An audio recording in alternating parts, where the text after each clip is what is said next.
AP బడ్జెట్లో సంక్షేమ పథకాల కోతలపై మండిపడ్డారు మాజీ డిప్యూటీ సీఎం పుష్పశ్రీవాణి.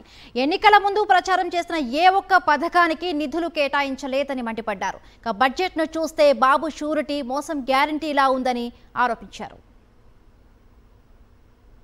ఈ కూటమి పెద్దలందరూ కూడా ఎలక్షన్కి ముందు ప్రతి గ్రామానికి వెళ్ళి ప్రతి ఇంటికి వెళ్ళి ప్రతి ఒక్క వ్యక్తి దగ్గరికి వెళ్ళి సూపర్ 6ని అమలు చేస్తాం, మా ప్రభుత్వం రాగానే సూపర్ 6లో ఉన్నటువంటి అంశాలన్నిటినీ అమలు చేస్తాము, సూపర్ 6తో పాటు 143 పథకాలను మేనిఫెస్టోలో పెట్టినటువంటి ఇదే కూటమి ప్రభుత్వం, ఇదే కూటమి పార్టీలు ఈరోజు అధికారంలోకి వచ్చిన తర్వాత ఈరోజు 2025-26 బడ్జెట్ని ప్రవేశపెట్టిన తర్వాత 2025-26 బడ్జెట్ చూస్తే పేరు గొప్ప ఊరు దిబ్బ అన్నట్టు ఉంది. తల్లికి వందనం ప్రతి విద్యార్థికి 15,000 మీకు 15,000 అన్నారు.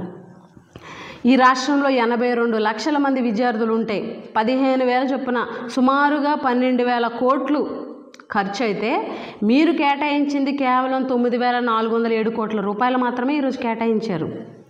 అంటే ఒక సంవత్సరం మొత్తం కూడా ఎత్తేసి ఈ సంవత్సరంలో 12,000 కోట్లు ఇవ్వాల్సి వస్తే కేవలం 9,400 కోట్లు మీరు కేటాయించారనంటే పూర్తి స్థాయిలో ఈరోజు బడ్జెట్లో కేటాయింపులు చేయకుండా కోత విధించి, అంటే ఎంతమందికి కోత విధిస్తారో అంటే పూర్తి స్థాయిలో తల్లికి వందనం మేము ప్రవేశపెట్టలేమని చెప్పేశారు.